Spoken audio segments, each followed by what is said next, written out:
Muy buenas noches, sean bienvenidos todos ustedes a nuestro programa Una Vida Victoriosa. Esta noche seguiremos hablando acerca del fruto del orgullo. Una persona orgullosa es una persona débil por las siguientes razones. Y una de las razones que queremos ver esta noche, no sin antes mencionar que tenemos con nosotros a nuestro pastor, el hermano Alfredo Santiago, y a toda la familia pastoral. Hermano Alfredo, muy buenas noches. Buenas noches, hermano Pablo. Que el Señor te bendiga. Hermana Emily, hermano Javes y Miriam. Qué bendición otra vez estar reunidos alrededor de la palabra del Señor y platicar con ustedes acerca del fruto del orgullo.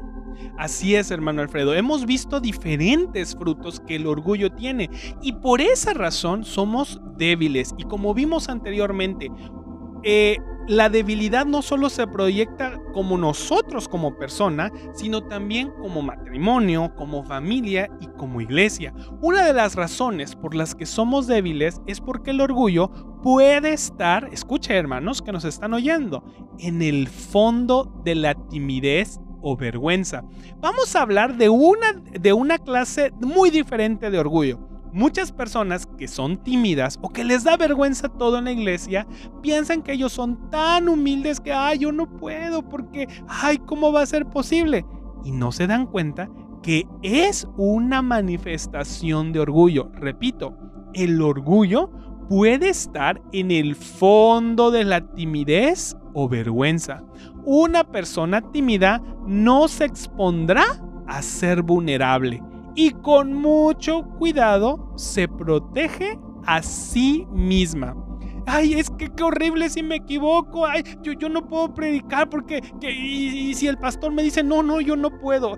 Yo voy a dirigir, pastor, hermano, queremos que dirija. No, yo no puedo. Yo soy como Moisés tartamudo. Yo qué voy a hacer. Y si me critican y si hacen esto. Y se van a dar cuenta de cómo soy. Y si me van a humillar. Y si van a hablar de mí. Y qué van a decir de mi familia. El orgullo es la raíz de varios temores en nuestro corazón. El orgullo protege arduamente al yo. Pero Jesús, nuestro capitán, fue humilde. ¿Y sabe qué, hermano? Jesús fue vulnerable y estuvo dispuesto a verse como un fracasado, como un fracaso. Así que, hermanos, el orgullo también puede ser parte de nuestra timidez o de nuestra vergüenza. Hermano Alfredo. Me llama mucho la atención una parte que dijiste, que el orgullo está en la raíz de nuestros temores. Y como alguien que ha participado en la iglesia por más de 30 años, he podido ver que es cierto, el orgullo se encuentra muchas veces en el corazón de alguien tímido o de alguien que le da vergüenza. Normalmente en la iglesia somos invitados a veces a dirigir la alabanza o a veces a decir unas palabras o a predicar o simplemente a estar en el escenario. Pero me he dado cuenta que mucha gente tiene lo que llaman por ahí el pánico escénico, ¿no? De, qué horrible si me critican, qué pena si dicen esto de mí. Pero a lo que voy es que si tan solo pudiéramos ver a Jesús. Jesús estaba dispuesto en la época que él predicó a verse hasta mal. Solo les recuerdo rápidamente unos ejemplos en donde Jesús no le importó verse como alguien vulnerable, como alguien dispuesto a verse en fracaso. Por ejemplo, cuando él llega a la casa de Jairo para orar por la jovencita o la hija de Jairo que había fallecido, él llega a la casa diciéndole que la niña no estaba muerta. Y dice que todos se burlaron de él. Y eso no le importó al Señor. Solo el hecho de que todos se burlaran del Rey de Reyes, de Cristo Jesús. O sea, a él no le importó que hiciera la gente algún comentario, burla de él. Y también lo podemos ver, por ejemplo, cuando él llegó a la fiesta de los tabernáculos. Dice que hubo un momento de silencio. Bueno, primero de repente lo vieron subir ahí al escenario y de repente hubo un silencio y él dijo: el que tenga sed, venga y beba del agua que yo le daré. Y todos se quedaron asombrados. Perplejos, asombrados. ¿Y este quién es? Y este... sinvergüenza. ¿Quién se hace él? Además, ¿qué es lo que realmente él está diciendo? Porque él no estaba hablando de las burlas. Mire ese tonto, mire. O sea, verse, era como que él estaba dispuesto a hacerse bochornado. En el fondo de la timidez muchas veces está el orgullo. Entonces, hermano Alfredo, para servir al Señor, para andar en su camino, para obedecer al Señor, muchas veces el Señor nos va a pedir, así como a Cristo Jesús, parecer fracasados, parecer fracasos. Podemos ver no solo el ejemplo de nuestro gran maestro, sino a lo largo de toda la Escritura podemos ver a personas que el Señor les ha pedido cosas tremendas para predicar, para ser usados, pero el hecho de que nos abstengamos de decir no porque ¿qué van a decir de mí? Un ejemplo puede ser Oseas, que el Señor lo mandó a casarse con una ramera. ¡Qué fracaso para los demás! Pero el Señor tenía un mensaje para su pueblo que Oseas tenía que vivir y ser visto. Imagínate el vecindario de Oseas, ¿no? Habiendo él traído a esta mujer a su casa. A su casa. Otro ejemplo, Juan el Bautista, con piel de camello y comiendo miel y insectos. Imagínese, hermano, qué vergüenza, qué situación hay. Y le decían tal vez a Elizabeth, a Zacarías: oye, tu hijo, ¿qué onda? ¿Qué le pasa? O sea, qué vergüenza. En vez de decir: oye, es de la familia sacerdotal, él podía tener un vínculo, podía estar bien. El Señor, a través de su voluntad, pidió que él viviera de esa manera. Entonces, como usted está hablando, hermano Alfredo, el Señor, en el camino del Señor, Dios nos va a permitir, o nos va a hablar, nos va a enseñar, nos va a dar la oportunidad a tal vez parecer vulnerables y parecer fracasados. Sin embargo, si estamos en la voluntad del Señor, nuestro corazón debe responder a ese llamado, y para eso debemos de quitar el orgullo. Buenas noches, hermanos. Fíjense que algo interesante en esto es como incluso se vivió en la vida del rey David, cuando el rey David estaba trayendo el arca a Jerusalén, a su casa, y empezó a danzar y a saltar enfrente de todas las demás personas. Empezó a alabar a Dios con libertad. Y muchas veces el hecho de alabar a Dios con libertad para algunas personas puede ser vergonzoso, como lo era en el caso de Mical, como lo era en el caso de su esposa. Y vemos cuál es el final que tuvo cada uno de ellos. Por ejemplo, Mical, vemos que tuvo un castigo y después de eso tuvo una pésima vida después de ello. Entonces es triste, y vemos el final de cada camino: el camino del orgullo y el camino de una persona que es lo suficientemente humilde como para alabar a Dios en público como de manera privada. Sí, y qué bendición es que podamos nosotros poder servir al Señor en cualquiera que Él nos llame a hacer, aunque muchas veces debido al orgullo, muchas veces no lo vamos a querer hacer, porque me van a conocer tal como soy, porque muchas veces, como Pablo decía, muchas veces nosotros pensamos: es que no sé hablar, es que no fui a la escuela, es que el hermano habla muy bien porque lee, porque sabe, porque... No. Aquí no se trata de que si sabemos. El Señor quiere usarnos, y el Señor quiere tratar con ese orgullo, que es lo que estamos intentando proteger al no ceder, hablar, a exponernos. Pero el Señor quiere que nos expongamos, porque Él, su finalidad es tratar con Y fíjese, hermano Alfredo, algo precioso del Señor es que en la Biblia encontramos a Pablo, Pero por el otro lado también encontramos a Pedro. Pablo era alguien estudiado, muy estudiado. Pero por el otro lado tenemos a Pedro, alguien que venía del vulgo, que venía de la gente, que venía de lo populacho. Y podemos encontrar en sus epístolas la diferencia de las palabras que usa el apóstol Pablo y de las palabras que usa el apóstol Pedro. Pero si usted ha leído la epístola de Pedro, es una epístola muy preciosa y llena de la gracia, llena de la presencia del Señor, de la sabiduría de Dios, así como la de Pablo. Porque no importa de dónde el Señor te ha sacado, sino importa que cuando Él te ocupe, tú estés dispuesto, y el Señor va a hacer. Algo que aprendemos en Ministerio Hebrón y que aquellos que han ido al instituto es siempre a estar dispuestos, no listos, porque nadie está listos para servir al Señor, pero en nuestro corazón, escucha hermano, usted debe de tener un corazón dispuesto. Si el pastor a usted le pide algo, sí Señor, no estoy listo, pero estoy dispuesto, y el Señor te va a honrar y te va a dar gracia. Una, porque estás obedeciendo, y lo otro, porque el Señor, porque estás confiando en el Señor y no en tus propias habilidades.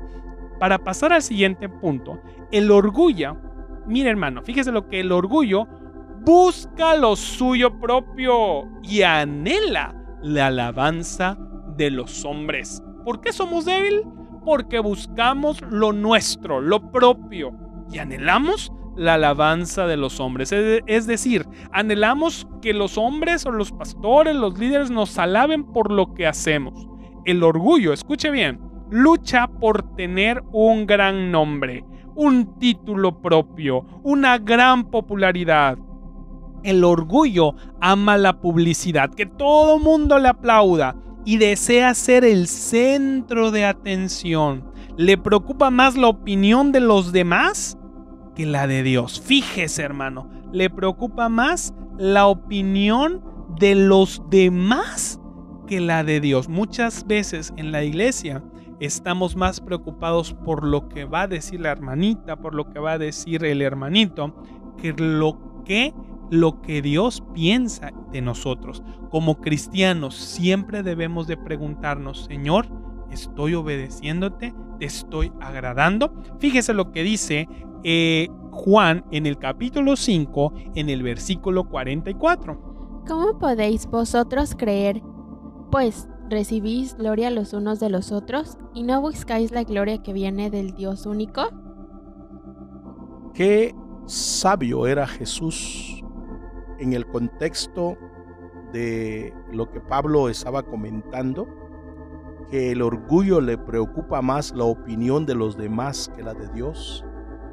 Esto me lleva a remontarme, por ejemplo, a la época del rey Saúl. Y recuerdo que a través de Samuel, Dios le dio una orden a Saúl, que él llevara el juicio de Dios a los amalecitas. Y las instrucciones de Dios es que con el ejército que él llevaba, debía de matar al rey, debía de matar a todos los animales, chicos, grandes, y las personas debía de matar ancianos, bebés, de todo. Era un juicio de Dios. Y algo sucedió en medio del pueblo, porque parece ser que los amalecitas eran buenos administradores de ganados, de animales. Parece que sabían engordar a los animales, a tal grado que uno de los soldados le dijo, rey, le dijo, no tiene caso que matemos a los ganados, se ven llenos de grasa, se ven buenos animales, ¿por qué mejor no los sacrificamos para Jehová? Entonces Saúl acepta la propuesta del pueblo y se olvida del mandato de Dios. Entonces aquí lo que yo puedo ver aquí. Entonces aquí entra lo que hablábamos. Le preocupa más la opinión de las personas que la de Dios. Exacto, ese es el punto que yo iba a decir. Entonces él se compromete y sí salva al ganado, incluso traía al rey vivo. ¿Por qué? Porque él no oyó a Dios como debía de haber oído a Dios, sino que él oyó al pueblo. Pero el orgullo nos hace ver que nos preocupemos más por qué dirán los otros. Pero yo creo que el hombre humilde, contrario al orgullo, le preocupa la opinión de Dios. Así es, hermano Alfredo, que el Señor nos dé la gracia. Y quiero ver con ustedes, hermanos, si nos acompañan en 2 de Corintios, en el capítulo 11, en el versículo 3. Pero temo que como la serpiente con su astucia engañó a Eva, vuestros sentidos sean de alguna manera extraviados de la sincera fidelidad a Cristo. Aquí vemos que la serpiente engañó a Eva.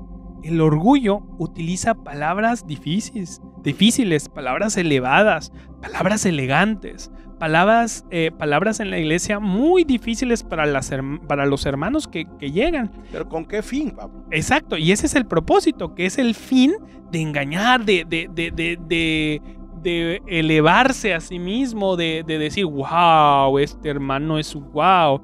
Y lo más importante, y lo que vemos en la iglesia y lo que vemos en la historia cristiana, es que Jesús utilizó las palabras más simples. Él predicaba con parábolas, cosas naturales que tienen un mensaje espiritual, cosas sencillas cuando él enseñaba. Jesús nunca pretendió obtener una reputación terrenal. Y quiero ver con ustedes el pasaje de Filipenses en el capítulo 2, versículos 5 al 8. Haya pues en vosotros este sentir, que hubo también en Cristo Jesús, el cual, siendo en forma de Dios, no estimó el ser igual a Dios como cosa a que aferrarse, sino que se despojó a sí mismo, tomando forma de siervo, hecho semejante a los hombres, y estando en la condición de hombre, se humilló a sí mismo, haciéndose obediente hasta la muerte, y muerte de cruz. Qué despojamiento, ¿no? Qué forma de bajar. Porque se hizo hombre. Qué forma de bajar, y no solamente se hizo hombre, sino que además se hizo un siervo. Bajó al su nivel. ¿Sí? Fíjese, hermano Alfredo, que yo recuerdo en varias ocasiones que hemos tenido la oportunidad de asistir a iglesias o que hermanos nos visiten o de esa manera, han llegado personas que han predicado un mensaje muy bonito, pero muy difícil de entender para las personas que habían llegado a escuchar el mensaje de Dios. Y me recuerda mucho cuando la Iglesia Católica cuenta la historia de aquí en México. Ellos compartían en latín, porque era el idioma, según su religión, que era el idioma de Dios, el idioma correcto que Dios había dejado para enseñar e instruir la Biblia. Y lo poquito que leían de las escrituras lo leían en latín, cosa que las personas que asistían, pues de plano no sabían a veces ni el español. Contaban aquí en México que pues aparte de su lengua indígena o su lengua materna, tenían que aprender el español, y aparte cuando iban a la iglesia para según acercarse a Dios, que era la única iglesia en aquellos tiempos cuando llegaron los españoles, pues estaba en latín, entonces no entendían realmente lo que estaba sucediendo. Y muchas veces en la iglesia llegan predicadores que usan palabras muy elocuentes, muy bonitas, muy acá, muy rebuscadas, y que el mensaje lo hacen un mensaje muy elevado, muy bonito, pero que no deja la simpleza de la palabra del Señor. Sí, y yo creo que eso es también falta de sabiduría, y también es hasta cierto punto orgullo, porque uno cuando llega a un pueblo, a alguna ciudad, uno más o menos como pastor, como predicador, se da cuenta con quiénes vas a estar predicando, y de acuerdo a eso pues tú puedes usar palabras sencillas. Jesús fue así. Jesús estuvo ante reyes, estuvo ante gobernadores, ante los escribas, ante los fariseos, pero siempre, los maestros de la ley. Siempre enseñó con parábolas, como tú dijiste, siempre enseñó con palabras sencillas, con palabras entendibles. Y aún así, muchas veces los discípulos no entendían. Y al final del mensaje, mientras la multitud se retiraba, ellos se acercaban al Señor y le decían: Señor, ¿qué quisiste decir con esta parábola? Con la red, ¿qué quisiste decir con la semilla? Y entonces Él les explicaba todo en una forma que ellos lo entendieran. Y eso es la humildad preciosa del Señor. Por eso, hermanos, si nosotros buscamos lo nuestro y buscamos la alabanza de los hombres, somos débiles. Fíjese, hermano Alfredo, que otra razón por la que somos débiles Y escucha, hermanos, porque creo que varios de nosotros nos vamos a identificar con esta razón. El orgullo es la razón de una disposición violenta. La gente orgullosa tiene terribles arranques de cólera debido a que su ego es muy sensible y no consiguen lo que quieren. Entonces, cuando no consiguen lo que quieren, hacen arranques de cólera, arranques de violencia, arranques de ira, y con la ira, hermano, viene la amargura en el corazón, viene el resentimiento y vienen muchos otros males. Podemos tener como ejemplo a Caín y Abel. El Señor le pidió que de lo que ellos tenían, le dieran una ofrenda al Señor. Abel preguntó en su corazón, porque sabemos que él es un hombre de fe y la fe viene solo por el oír del Señor. Entonces Abel pudo abrir su oído y escuchar qué era lo que Dios le estaba pidiendo. Y en cambio Caín, como vimos anteriormente, tal vez en su propia opinión, en su propio razonamiento, pensó que llevar un fruto, no sabemos realmente qué es, y dice la Escritura que llevó ciertas situaciones, ciertas cosas ahí, pero no era lo mismo que Abel. Y el Señor, dice la Escritura, que miró con agrado la ofrenda de Abel, pero no miró a bien a Caín. Y el orgullo que estaba en Caín hizo que saltara en cólera, que saltaba en ira, y fue y mató a su hermano. Entonces, eso es muy peligroso porque está en la Escritura al inicio de la semilla de la Biblia. Entonces eso nos refleja que una persona que es orgullosa y que no controla su ira puede matar al hermano. Y en la vida práctica de la iglesia, a veces, como en todo lugar, en las familias, encontramos situaciones que tal vez no conseguimos lo que queremos, nos encoleramos, es decir, nos enojamos, nos airamos y matamos a nuestro hermano con nuestra boca, con nuestras acciones, con nuestras situaciones. La Biblia dice claramente: airaos, pero no pequéis. Yo creo que ese mismo espíritu que está ligado, ese espíritu de Caín que está ligado al orgullo, que hace que la persona sea iracunda, violenta, y no se ponga a pensar en el daño que le puede hacer a la otra persona, lo vemos también, por ejemplo, en Saúl, ¿no? Recuerdo que la Biblia dice que en una de esas ocasiones que David salió huyendo de él, dice que David llegó a Not. Era una área en donde vivían muchos sacerdotes de Dios, y como él era conocido porque era un siervo fiel a Saúl, pues los sacerdotes lo recibieron. Ellos no tenían pan ordinario, pero tenían el pan de la presencia del Señor, y le sirvieron a David y le sirvieron a las otras personas que venían con David. Y al final, después de atender a David, David les dijo: ¿no tienen una espada por ahí? Dice que el sacerdote, no sé si era Abiatar, le dijo: mira, no tenemos más que la espada de Goliat al que tú venciste. Si tú quieres esa, pues esa te damos. Y entonces David recibió la espada de Goliat, pero dice que allí, en ese punto, en ese lugar, estaba descansando uno de los pastores principales de Saúl, que se llamaba Doeg. Cuando este hombre vio que los sacerdotes atendieron a David bien, entonces más tarde Doeg sale de ahí, y luego Saúl empieza a llorar y a decir: todos mis siervos no son fieles, no son leales a mí, porque si fueran leales a mí, me dirían: ¿en dónde está el hijo de Isaí, que se ha escapado de mí, que me ha dañado? Y dice que Doeg estaba presente ahí, y entonces Doeg le dijo a Saúl que el sacerdote Abiatar había dado de comer a David y le había dado una espada. Y en este momento, ese espíritu que tú comentas de Caín, me parece que entró en Saúl, el orgullo. Entonces él va con los sacerdotes, y nunca antes, y en toda la Biblia, no hay otro comentario en donde alguien tan airado mató a todos los siervos de Dios. A todos los siervos de Dios. Pues ya ves la reacción violenta que tenía con David. al momento de tocarle el arpa. Cuando el espíritu maligno entraba en el cuerpo de Saúl, él reaccionaba de manera violenta y lanzaba la lanza contra dice David. que 2 veces clavó la lanza en la pared. Eso significa que sí estaba bajo un espíritu malo, pero que ese espíritu malo estaba ligado al orgullo. Entonces, hermano Alfredo, tenemos que tener mucho cuidado. Si usted, hermano, tiene arranques de violencia, de cólera irresistibles, golpea las cosas, tira cosas o algo así, usted debe tener mucho cuidado. ¿Por qué? Porque puede abrir su puerta de su corazón a otro espíritu, como lo cual tenía Saúl, como vemos con Caín. Entonces, que el Señor nos dé la gracia, porque después de la ira